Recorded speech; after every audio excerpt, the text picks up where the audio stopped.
2016 সালে AHF cup খেলার আগে প্রায় এক মাস ইউরোপ সফর করেছিল তখনকার জাতীয় হকি দলের খেলোয়াড়রা।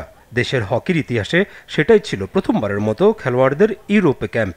এবার আবারও তেমন সুযোগ পেতে যাচ্ছে হকি। খেলোয়াড়দের প্রায় 3 মাস খেলার ও নিজেদের মধ্যে প্রস্তুতি ম্যাচের সুযোগ পাবে জার্মানি, পোল্যান্ড ও অস্ট্রিয়ার মতো দেশে।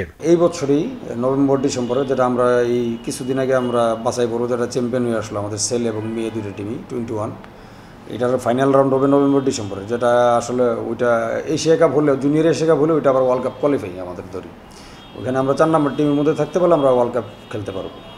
তো ওইটাই আমাদের প্রথম টার্গেট আছে। আর আগামী বছর যেটা আমাদের রয়ে গেছে এএইচএফ কাপ, আমাদের সিনিয়র টিম ন্যাশনাল টিমের এএইচএফ কাপ রয়ে গেছে, সেটা এশিয়া কাপে বাছাই করব। তো এই দুইটাকে একটু সামনে রেখে আমরা আপাতত প্রোগ্রাম সাজিয়েছি। হয়তো আমরা 22 তারিখ, আগামী মাসের 22 তারিখ আমাদের ইউরোপে যাওয়ার চান্স বেশি। সেখানে এই যেহেতু দুইটা আমাদের টার্গেট, এই টার্গেট করে দুইটা টিমের প্লেয়ারকে আমরা প্রায়োরিটি দিচ্ছি।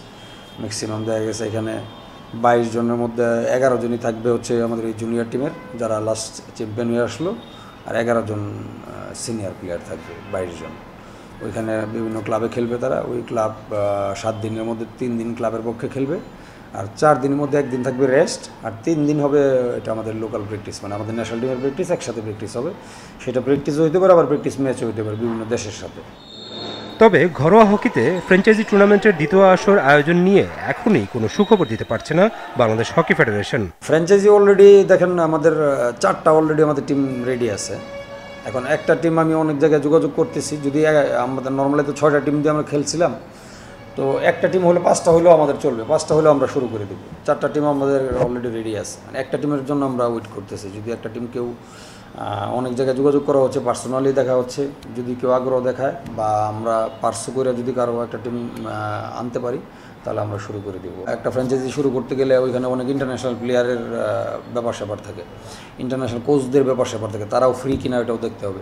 তো আমাদের সেই সময় এবং সুযোগগুলো বিবেচনা করি হয়তো সেটা আমার মনে হয় যে সেটা নভেম্বরের দিকে যাওয়ার চান্সটা বেশি। প্রথম ফ্র্যাঞ্চাইজি টুর্নামেন্টে যেসব বিদেশি খেলেছিল তাদের টাকা পুরোটাই বুঝিয়ে দিয়েছে ফেডারেশন। তবে দেশের খেলোয়াড়রা এখনও পায়নি পুরো টাকা। ফেডারেশন কর্মকর্তার আশ্বাস, শিগগিরই সমাধান হবে এই সমস্যার।